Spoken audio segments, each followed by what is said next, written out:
Bossy Parker challenging on the far side, Spirit Genie on the near side, and Spirit Genie and Bossy Parker go on, racing inside the final furlong. Bossy Parker the far side, Spirit Genie the stand side, not a lot to choose between the two, but Bossy Parker is just asserting close home and goes on to win for Johnny Murton and Jamie Powell. Bossy Parker by a half a length in the end.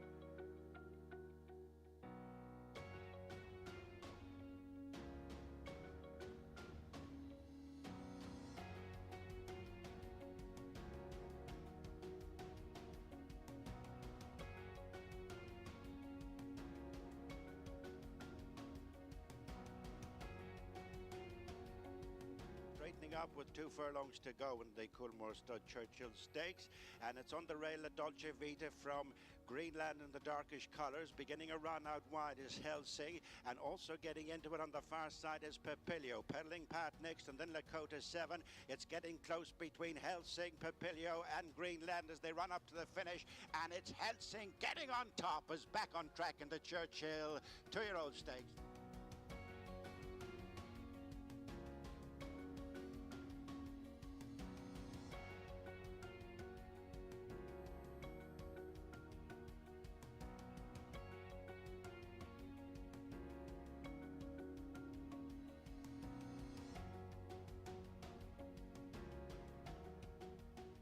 And it's Higher Water kicking 3 lengths clear to the field. Sea Legend second, and Fleetfoot and Lygon Street being followed by Valiant King. Hippodrome stays on, but out in front of the field is Higher Water and Ryan Moore, upholding the deficit to 3 to 4 lengths as Higher Water wins his maiden third time.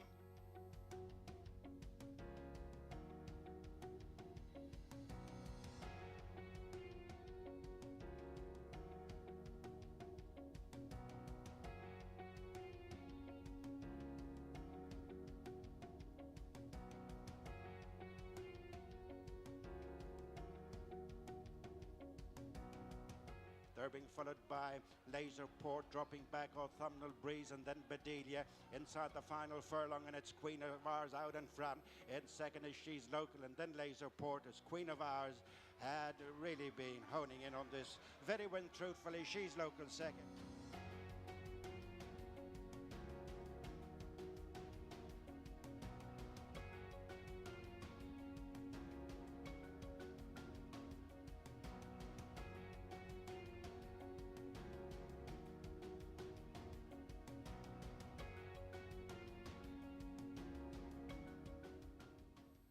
Full and a half to go, La Dolce Vita. Never-ending Story is about a challenge in the centre, followed by With Love's a Rinse. Down the outside is Zoe Innocent as they race inside the final furlong, and it's Never-ending Story coming to claim La Dolce Vita. Pulling up 3s on the outside is Zoe Innocent. 50 yards left to go. Never-ending Story. La Dolce Vita rallies on the inside. Zoe Innocent the near side. I think so. Now we were on anyway.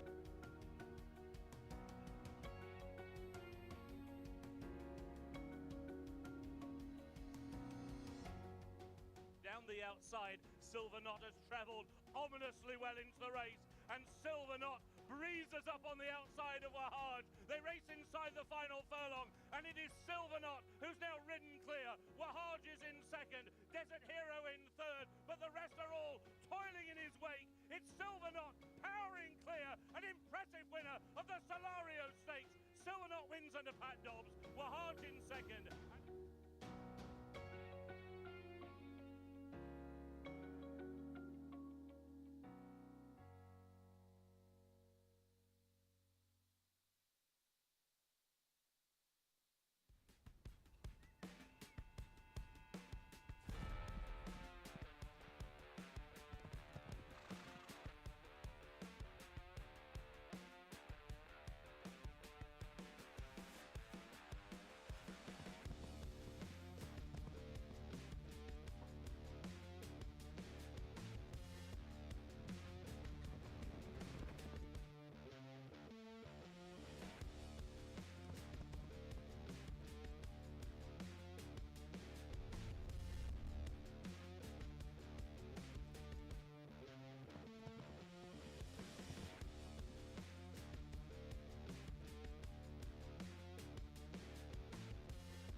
Well, a very good afternoon and welcome to the Curragh. Big weekend of racing, and what a better way to start us off than the Goffs €1 million race, richest race for 2-year-olds this season.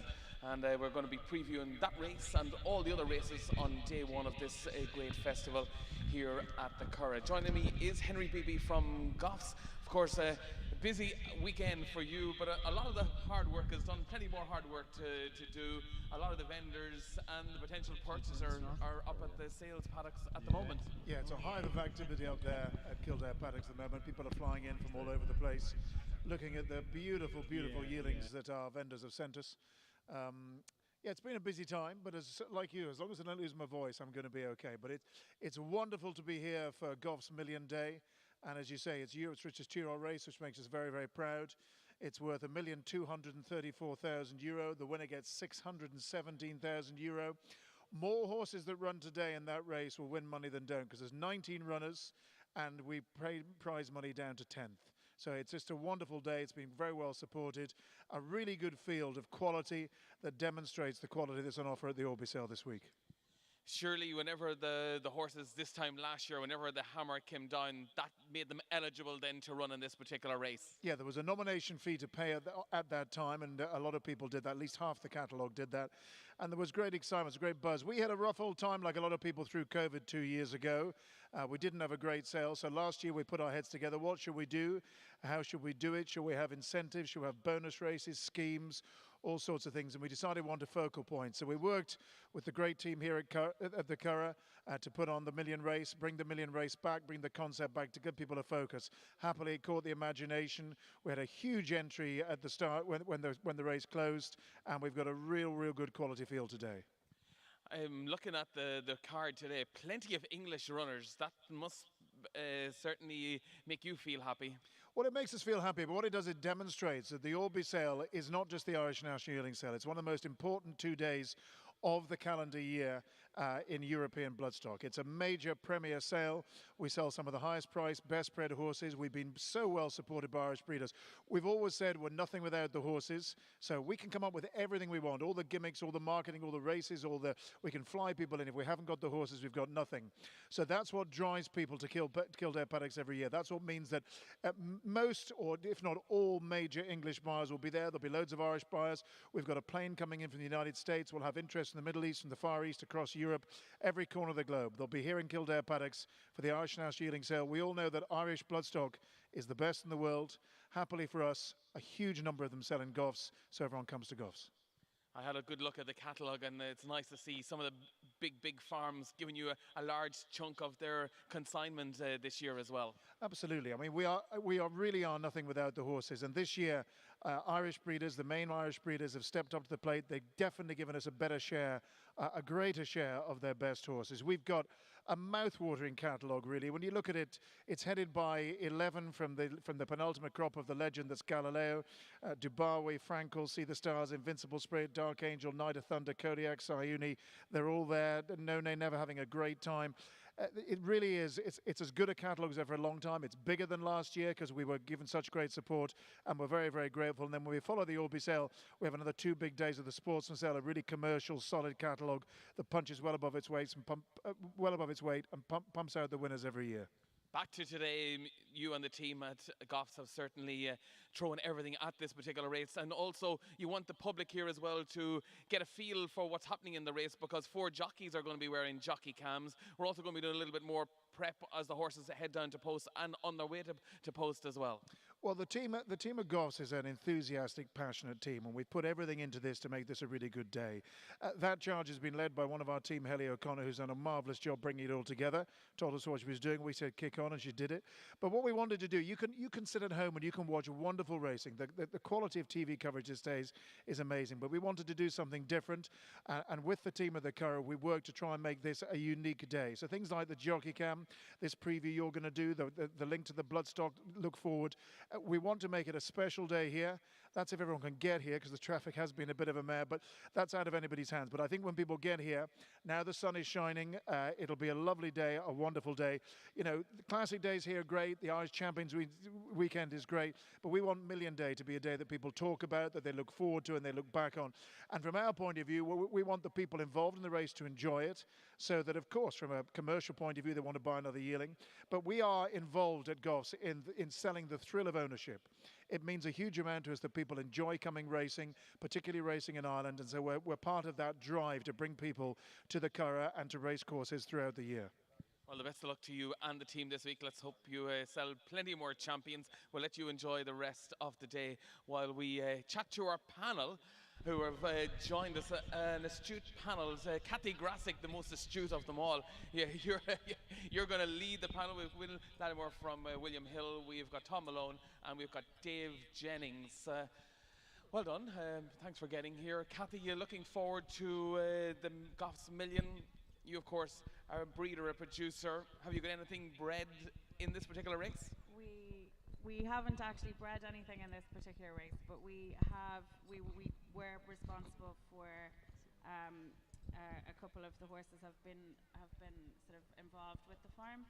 So Expressova is out of a mare called Sharapova, who we used to own, and we have her daughter, so a sister to Expressova on the farm, called Floriad, who, if anybody was paying attention in the last while, her daughter Flotus has been carrying the flag for our farm. So that's exciting. I'll be watching her progress. And also I would have bought New York Girl, who won the CL Wells here a couple of years ago for Joseph O'Brien, and she is a full sister to Broadway Duchess, who is the dam of another filly running in the race today as well. So that's another connection for us. And you've got plenty of interest in plenty this. Of interest. Plenty of interest. The most important one, though, is the one that we purchased last year. So Bossy Parker, who's number one in the race, and we purchased him from Tallyho Stud on behalf of Mark Dobbin last year. For 120,000. Yes. That was a nice price. Tiggy could win it easily back here this afternoon. Big chance? We hope so. He's in great form. He'll handle the conditions, and he's an improving horse. When we picked him out, he's a beautiful looking colt, but he was always going to be a horse that was going to progress, and he showed us indications of ability early on. His work partner was Shartash, so he had big ambitions. Yeah, and he can certainly do it. Certainly the yard is in good form as well. Yeah, and he's a brother to a very good horse of Charlie Hill's called Pogo, so he was bred in the purple, so hopefully he can do something good for us here today. Lads, what way is the market? We'll start with you there. What's the betting? Yeah, the market hasn't really changed all week since prices went out. So Helsing was put in as favourite alongside Hiawatha. But fair play to the UK, sending over many horses as well. So the money for a video was put in at 8-1. It's gone as low as 7-2 now.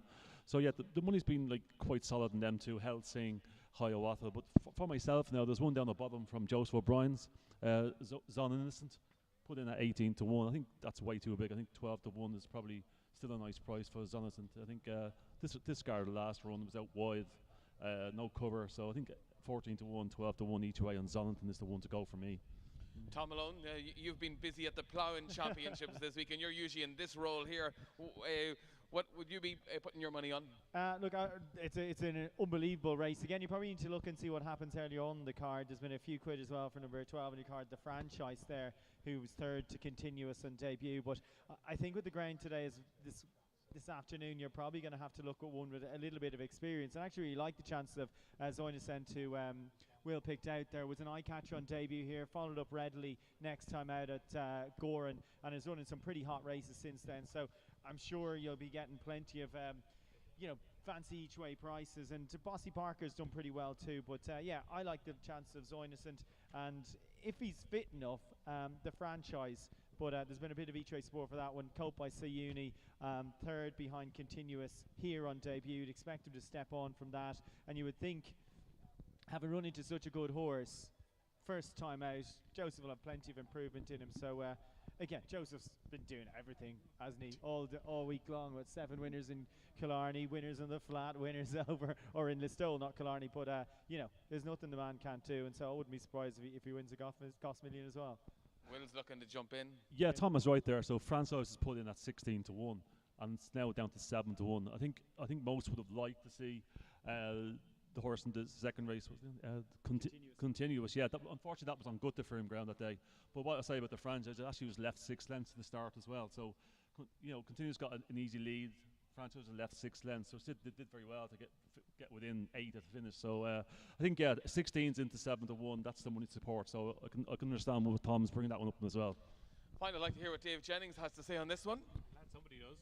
I actually thought, when I was going to be previewing this race, I said I definitely spotted something here, and I thought So Innocent was the one that was definitely a little bit of value. Tom, share your mic with him there, actually.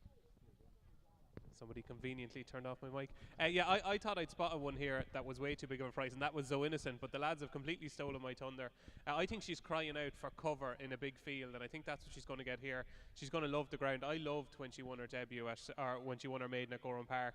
Just loved the way she quickened, and I'd say she's still a work in progress. I think she's still got improvement to come, and that 14 or 16-1 about So Innocent I think is a big price. And another one at about 20s or 25s, Galaron from the Charlie Hill stable has been running good races. I thought he ran really well behind Cold Case in that big sales race at Doncaster last time.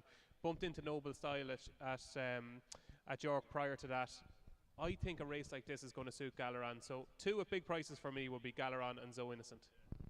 It's a great race and a great concept, and it's an important one as well. But Kathy, I'll just go back to you on this particular one. You love to see these big hots as well, and it's important for Irish racing. It's really important to have this kind of enthusiasm, and to see so many horses coming from England and Ireland to come and support the race. It's a real encouragement for buyers to get involved in the market, and that's supported by the IRE incentive as well, which is also another great initiative attracting buyers to the Irish sales ring. And it all goes together to try and bring as many people as possible to support the races. But I have to say, I agree with the lads as well. I liked So Innocent as a yearling, and she's definitely improving all the time, and her pedigree would say that. So from my point of view, I'd be looking as well as the pedigree, and a Zoffany filly out of a Galileo mare would very much suit the conditions. And her family is very much a very strong fillies family. Champion 2-year-old Proportional is in that family. Folk Opera, who is also a Grade 1 winner, another great filly from that family. So a lot of the indications would say she's improving up into something special. Okay, we'll quickly go through the rest of the card. We'll start with the William Hill over 6 furlong. It's a maiden. We see their new image from Ger Lyons' yard for the Judmont Farms. Course and distance second here on its first run. Has it the backing? It really has. Yeah, it was put in at 5-2, so that was taken very quickly. The 9-4 was gone. The 2-1 was gone quite quickly as well. So we're low as 11-8 now, 6-4 in places. So I can understand the money for it. Like, you got to mention the horse that finished second too, Age of Kings. Like, that's rated 101 now. So that's probably Group 2 definitely, and probably pushing on to Group 1. So I can understand the money for New Image. Obviously, if one's getting back, one has the Drift. So the Drift is the 3-horse Hispanic. Bit clueless at an ace the last day. That was only 9 days ago, so I'm not too sure the improvement comes so soon. So I can understand that was nearly joint favourite New Image, so that's out. It's nearly 5-1 now. Bit of money for the 7-horse is Torrey Vega. Came from the barrier trials, very impressive actually. The barrier trials, ridden by Billy Lee at the barrier trial, and didn't do much in front, but very easy on him. So I think 40's into 7-1 for Torrey Vega. So that was a lot of each way money for that one. I can understand the support as well. Kathy's nodding with you here because they had that one.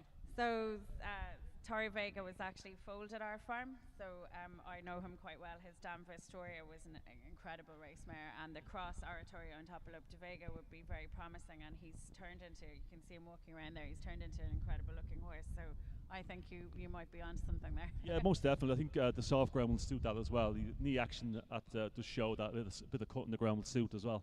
We're going to go to the second race because the horses are in the parade ring for our first race. Dave Jennings, Alan Smurfett Memorial Beresford Stakes. This always a really, really top-class race. Some nice ones in here as well. And we can over the mile. What are you going for? Well, this is very straightforward, Brendan. Aidan has won this 21 times. He's chasing a 22nd win in the race, which is absolutely remarkable. Luxembourg won it last year. Really good horses have won it over the years, like Saxon Warrior and St. Nicholas Abbey. Adelaide Rivers, obviously the main one here, comes into the race on the back of a real solid run in France. Was in front a long way up the home straight there, and just nabbed on the line.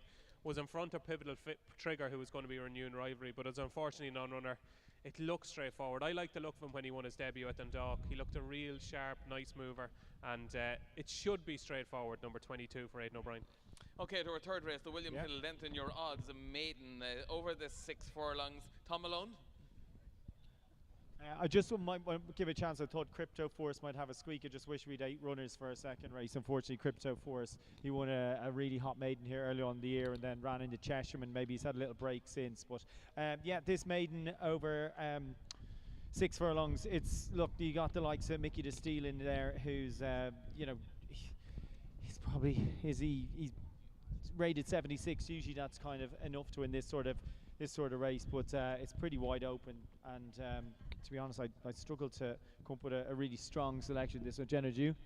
Oh look, I'm going to give Caracool another chance. Cheek Piece is on for the first time. He should have won by now and he hasn't. I think Johnny's probably scratching his head wondering how he hasn't won by now, but this is another good opportunity for Caracool, and just had a little break since July at Galway. Cheek Piece is on. I'm a sucker for these forgiven types that you need to have plenty of patience with, but Caracool for me. Will, what's happening in the market on that one? Yeah, unfortunately for Dave, it's been very weak, actually, Caracool, and I think rightly so. I think if the cheek pieces work, fair enough, but for me, I think that's a bit of a weak one. Mickey DeSteel, how many more chances as Mickey DeSteel one, so that's been weak as well.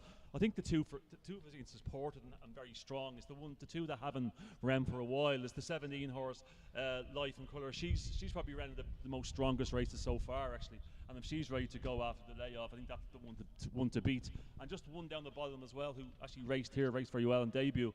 Which of the Wood, if that's been off as well for 181 days. So the two of them have been off. But if they're ready to go, Which of the Wood or Life in Colour, they're the two to beat, I think, in that one.